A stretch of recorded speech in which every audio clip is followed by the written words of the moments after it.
ఓం నమో అరుణాచలేశ్వరాయ నమః. ఈ వీడియోలో అరుణాచలంలో బెస్ట్ అకామిడేషన్ అంటే వసతి సౌకర్యం మరియు గిరి ప్రదక్షిణ గురించి తెలియజేయడం జరుగుతుంది. తమిళనాడు గవర్నమెంట్ ద్వారా నిర్వహించబడుతున్న హోటల్ ఆలయం. ఇది ఈశాన్య లింగంకు నియర్గా దగ్గరగా ఉంటుంది. ఇందులో నాన్ ఏసీ రూమ్లు రోజుకు 1000 రూపాయలు, ఏసీ రూమ్లు 1500 వరకు ఉన్నాయి. హోటల్ ఆలయం ఆన్లైన్ ద్వారా బుక్ చేసుకోవచ్చు.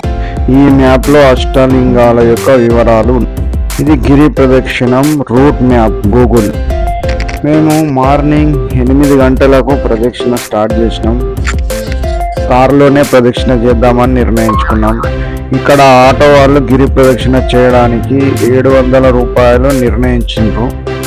మేము గిరి ప్రదక్షిణం ఈశాన్య లింగం నుంచి స్టార్ట్ చేస్తున్నాం. ఈ ఈశాన్య లింగం ఎదురుగా ఒక గణేష్ టెంపుల్ ఉంది. ఈ గణేష్ టెంపుల్కు ప్రదక్షిణ చేసి మేము గిరి ప్రదక్షిణ స్టార్ట్ చేసాం. ఇదే ఈశాన్య లింగం. ఇది హోటల్ ఆలయం పక్కకే ఉంటుంది. ఇది మనము ఈస్ట్ గేట్ ఇంద్రలింగం నుంచి కూడా స్టార్ట్ చేసుకోవచ్చు. ఈశాన్య లింగం నుంచి కూడా గిరి ప్రదక్షిణ స్టార్ట్ చేసుకోవచ్చు.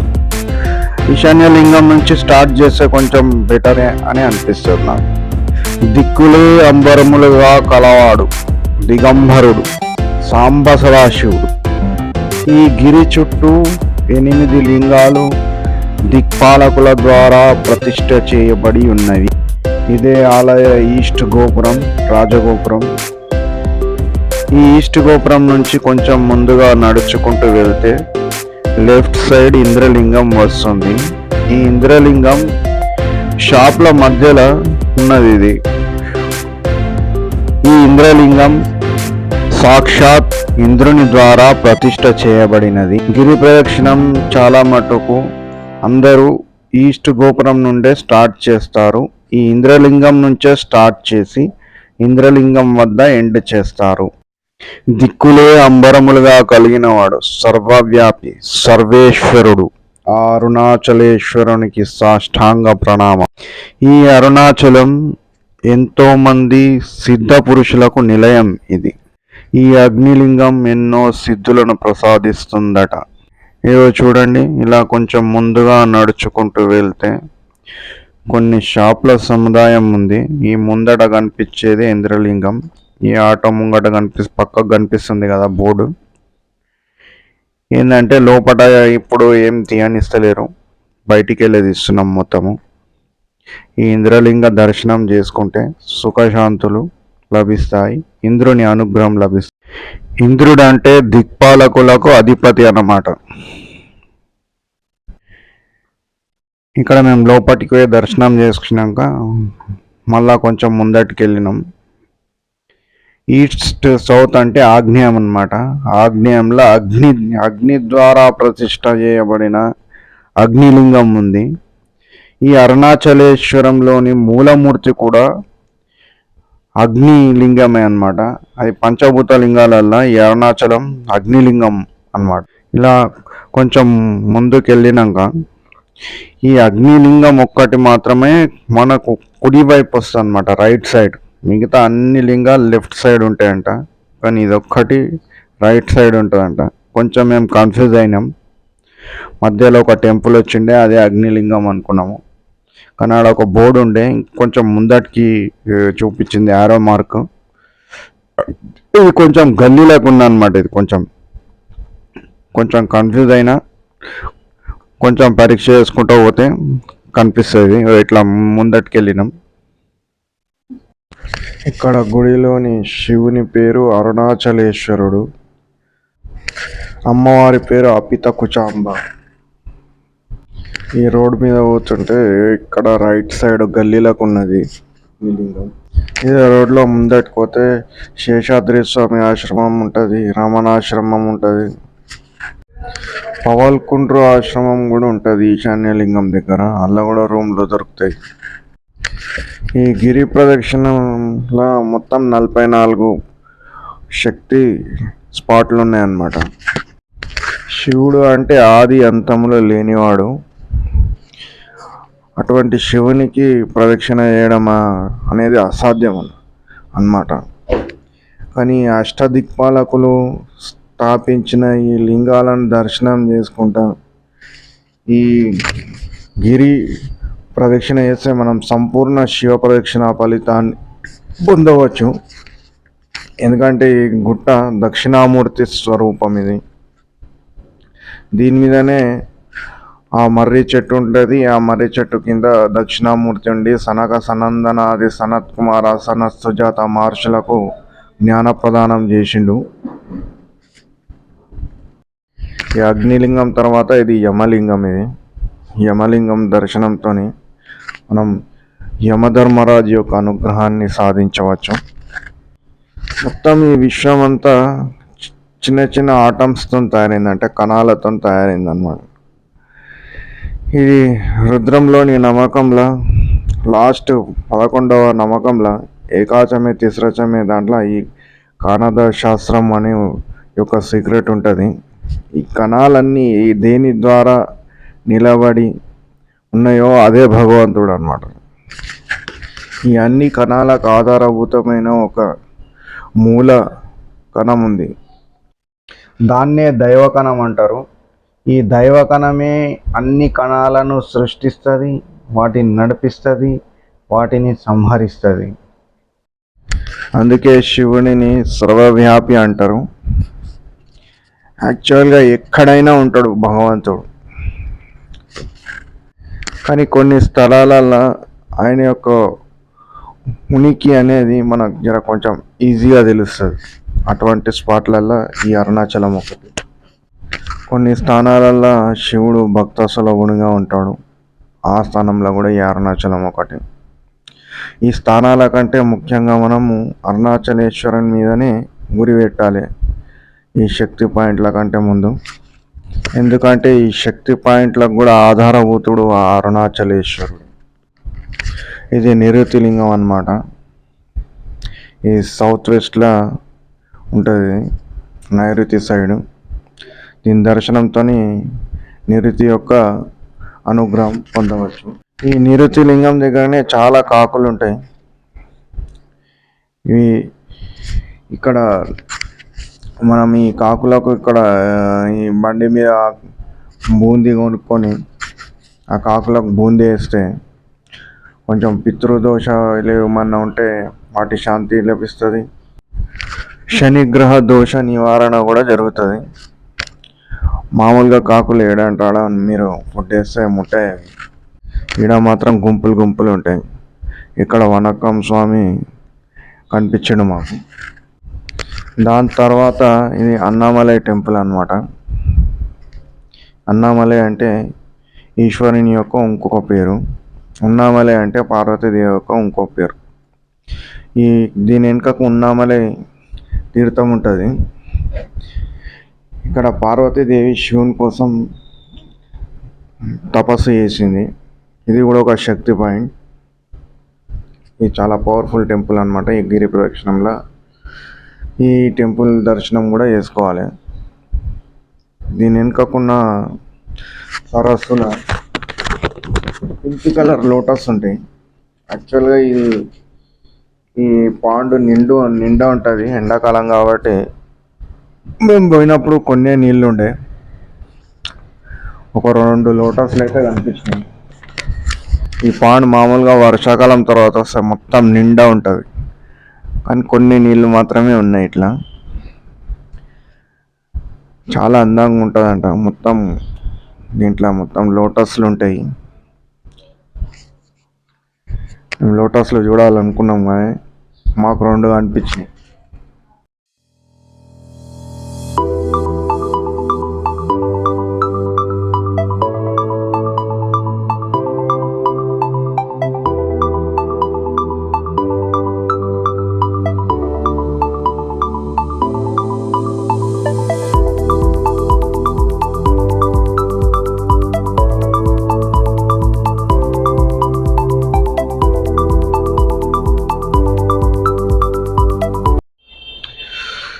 చూడండి, ఈ ఉన్నామలై తీర్థంలో ఉన్న 2 లోటస్లు చాలా బాగున్నాయి లోటస్.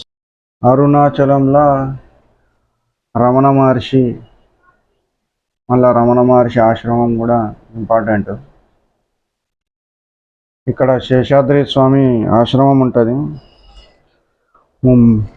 శేషాద్రి స్వామి ఫస్ట్ రమణుల వారిని ఆయననే గుర్తుపట్టిండు ఫస్ట్. ఈ శేషాద్రి ఆశ్రమంలో రూమ్లు చాలా బాగుంటాయంట. ఫస్ట్ ప్రిఫరెన్స్ రూమ్లలో శేషాద్రి స్వామి రూమ్లకే ఇవ్వాలి. యాక్చువల్గా అకామిడేషన్ చాలా సూపర్ ఉంటుందంట. చాలా పీస్ఫుల్ ప్లేసు, మళ్ళీ మెడిటేషన్కు చాలా బాగుంటుంది. నంబర్ 1 ప్లేస్ శేషాద్రి ఆశ్రమం. మళ్ళీ రమణాశ్రమం కూడా మెడిటేషన్కు చాలా సూపర్ ఉంటుంది. ఓన్లీ ఇప్పుడు మెడిటేషన్ చేసేటోళ్ళకి ఇస్తారంట మళ్ళీ ఇప్పుడు రూమ్స్. దీని తర్వాత మేము సూర్యలింగం కాడికి వెళ్ళినాం. మధ్యలో మౌనస్వామి ఆశ్రమం పోయినాము. అది ఆయన దర్శనం చేసుకున్నాము, కానీ అక్కడ వీడియో కానీ ఫోటో కానీ ఏం తీయలేము మేము, అందుకే పెడతలేము. ఇదే సూర్యలింగం అన్నమాట.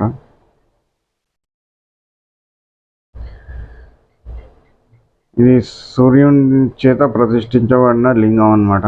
అష్టాదిక్పాలకులలో రాదు కానీ మొత్తం ఈ సూర్యలింగం చంద్రలింగంతో కలిపి మొత్తం 10 లింగాలు. దీని తర్వాత వరుణలింగం వస్తుంది. ఈ వరుణలింగం పడమర సైడ్ ఉంటుంది అన్నమాట. ఇదే వరుణలింగం.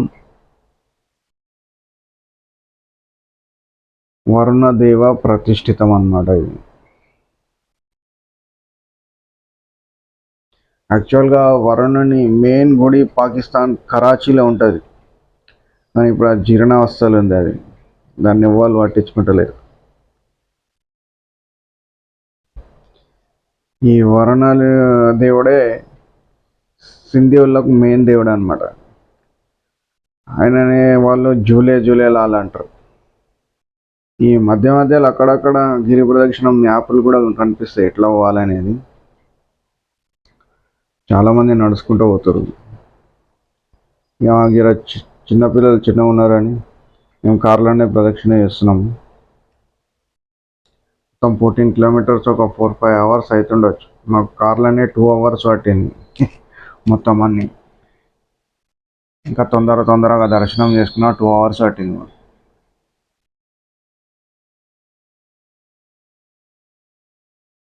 ఇది చూస్తారు కదా, ఇది వాయువ్యంలో ప్రతిష్ఠితమైన వాయులింగం అన్నమాట. ఇది దీనికి వాయుదేవుడు అధిపతి. ఈ వాయుదేవుని యొక్క సంపూర్ణ ఆధిపత్యం మనం తిరుమల కొండ మీద చూడవచ్చు. వాయుదేవుడు విష్ణుమూర్తికి చాలా పరమ భక్తుడు అనమాట. వైష్ణవులలో అగ్రగణ్యుడు వాయుదేవుడు. ఆయన వైష్ణవ ధర్మంను ఎప్పుడైతే లుప్తం గానికి వస్తే ఆయన అవతారం తీసుకొని మళ్ళా దాన్ని పునరుద్ధరించిండు వైష్ణవ ధర్మాన్ని. వాయుదేవుడు చాలా పెద్ద ఫుల్ సపోర్టర్ అనమాట విష్ణుదేవునికి. ఇక దీని తర్వాత వాయువ్యం దిక్కు అయిపోయినాక ఇక కుబేరుని లింగం వస్తుంది. దీని తర్వాత మేము కుబేర లింగం దిక్కి వెళ్ళినాం. మాకు నైట్ కూడా మేము దర్శనం కాదనుకున్నాము. ఒక సాధువు వచ్చిండు, ఆయన శివ నడియార్ స్వామి అని. ఆయన గుడిలో ఆయన కలిసిండు. ఆయన దగ్గరుండి మాకు దర్శనాలు చేయించాడు. స్వామివారి ఏకాంత సేవ కూడా చూపించిండు ఆయన. చాలా వండర్ఫుల్ అనిపించింది. ఆయననే తీర్థప్రసాదాలు కూడా ఇప్పించిండు. దీని తర్వాత ఇక చంద్రలింగం వస్తుంది. దీని తర్వాత కుబేరలింగం అనమాట. మధ్యలో ఇక చంద్రలింగం. ఈ చంద్రలింగం తర్వాత ఇక కుబేరలింగం. ఇది మేము ఈశాన్యలింగంకి వెళ్ళి స్టార్ట్ చేసినాం కాబట్టి కుబేరలింగం కాడ మాది లాస్ట్ అవుతుంది. యాక్చువల్గా అందరూ ఈస్ట్ గేట్ నుండి స్టార్ట్ చేస్తారు. ఈస్ట్ గేట్ ఇంద్రలింగంకి వెళ్ళి స్టార్ట్ చేస్తారు అన్నమాట అందరు. కానీ ఈశాన్యలింగంకి వెళ్ళి కూడా స్టార్ట్ చేయొచ్చు అని అన్నారు. మేము ఏడనైతే అకామిడేషన్ తీసుకున్నామో అది ఆలయం హోటల్. అది ఈశాన్యలింగం దగ్గర. ఇక ఫస్ట్ ఈశాన్య దిక్కుకు అధిపతి ఈశ్వరుడే కాబట్టి ఈశ్వరుని ఈశ్వరునికి మొక్కి స్టార్ట్ చేద్దామని అనుకున్నాము. అట్లనే స్టార్ట్ చేసినాం. ఈ కుబేరలింగం అనమాట. ఈ కుబేరలింగం జర మంచిగా వండర్ఫుల్ అనిపించింది మాకు. ముఖ్యంగా గిరి ప్రదక్షిణం కంటే కూడా అరుణాచలంలో మెయిన్ గుడిలా మెయిన్ మూర్తి చాలా సూపర్ అనిపించింది. ఆ దర్శనం అత్యద్భుతం, చాలా వండర్ఫుల్ అనిపించింది. ఇది మోక్ష మార్గం అన్నమాట. ఇక్కడ చాలా మంది ఉండే. ఈ మోక్ష మార్గంలో అక్కడికి వెళ్ళి ఇక్కడికి వస్తే మోక్షం లభిస్తుందంట. అరుణాచలేశ్వరాయ నమః. సద్గురు మాణిక్ ప్రభు మహారాజ్ కి జై. ఇక్కడ అమ్మవారు అపిత కుచాంబ అన్నమాట. అమ్మవారి దర్శనం అయితే చాలా అద్భుతంగా జరిగింది, చాలా వండర్ఫుల్. దాని తర్వాత ఇక ఈశాన్యలింగం కాడికి పోయి మేము నెయ్యి దీపం ముట్టించి గిరి ప్రదక్షిణ కంప్లీట్ చేసినాం.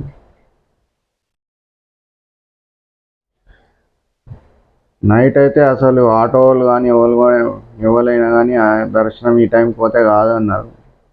కానీ అది మాకు చాలా వండర్ఫుల్. ముందటి గేటు బంద్ ఉండే, కానీ మేము నార్త్ గేట్లకి వెళ్ళి పోయినాము. నార్త్ గేట్ ఓపెన్ ఉండే. లోపలికి పోయినాక దర్శనం అయింది. మళ్ళా ఒక శివన్ అడియార్ స్వామి పవలకుంట్ర ఆశ్రమం ఉంటాడంట ఆయన మాకు చాలా ఈజీగా దర్శనం చేయించిండు. దర్శనం చేసుకొని వచ్చినాక మళ్ళా తొలుకొని పోయి మళ్ళీ ఏకాంత సేవ అవన్నీ చూపించి ఆయన ఆశీస్సులు కూడా అందించాడు మాకు. ఓం నమో అరుణాచలేశ్వరాయ నమః. నా సద్గురు అయిన జ్ఞానరాజ్ మాణిక్ ప్రభు చరణ కమలాలకు సాష్టాంగ ప్రణామాలు.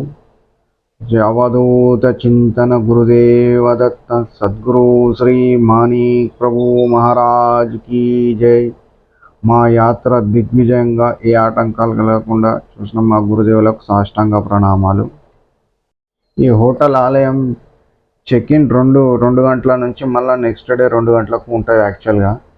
కానీ ఇక హోటల్ ఆలయంలో ఏమన్నారంటే 2 o'clock check in, checkout 11 o'clock అన్నారు. ఇది చూసి మీరు ప్లాన్ చేసుకోండి మంచిగా. యాక్చువల్గా అరుణాచలం ఒక 2 days ఉంటే 2-3 days ఉంటే మొత్తం మంచిగా చూడవచ్చు.